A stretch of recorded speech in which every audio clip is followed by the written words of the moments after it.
I want to dedicate these notes to the lives and stories of people who are experiencing incarceration.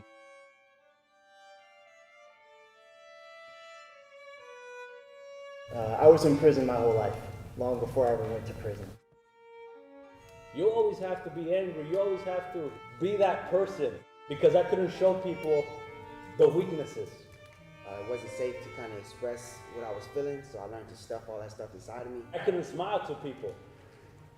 I couldn't greet people. We render them incapable of feeling their own spirit. Everyone plays a role. It's similar to theater, but the difference between prison and theater is in prison, you don't play the role that you want to play. You see, we do something right and they don't want to acknowledge it.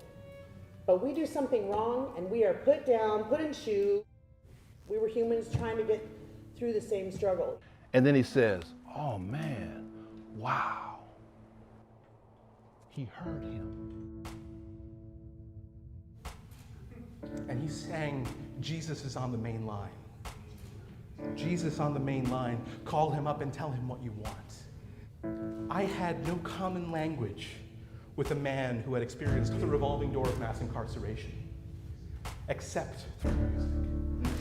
You know what he loved about classical music? That Bach was an orphan. And Schumann died in a place like this. Every one of us is at times a prisoner of our own limitations. There's something about the arts that just touches people in a different way. It was a space for me to kind of interact with something I had never known about myself. We inmates, we in prison, we tough, we don't cry, we don't hug. And I went right up to him and gave him a big old hug. And I tell him right away, bro, we're out here now. Sis, we're free. It gave me a place to go to and to be safe.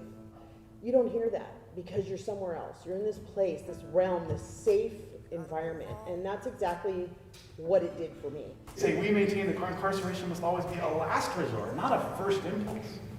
Because the de facto treatment, as you all know, is incarceration. We have to continue to push the emphasis on rehabilitation and positive reinforcement and transform dark yesterdays into bright tomorrows. What music does is to restore us to that fabric of our spirit. Music reminds us that that fabric of our spirit is actually not a fabric that can be cut too easily. That when we present music as outreach, as this unilateral outreach, right, that's the movement from outreach into engagement. Let us realize that the arc of the moral universe is long, but it bends toward justice. When we talk about arts and corrections, we're not only talking about the healing power of the arts, we're talking about the arts as a very real civic tool.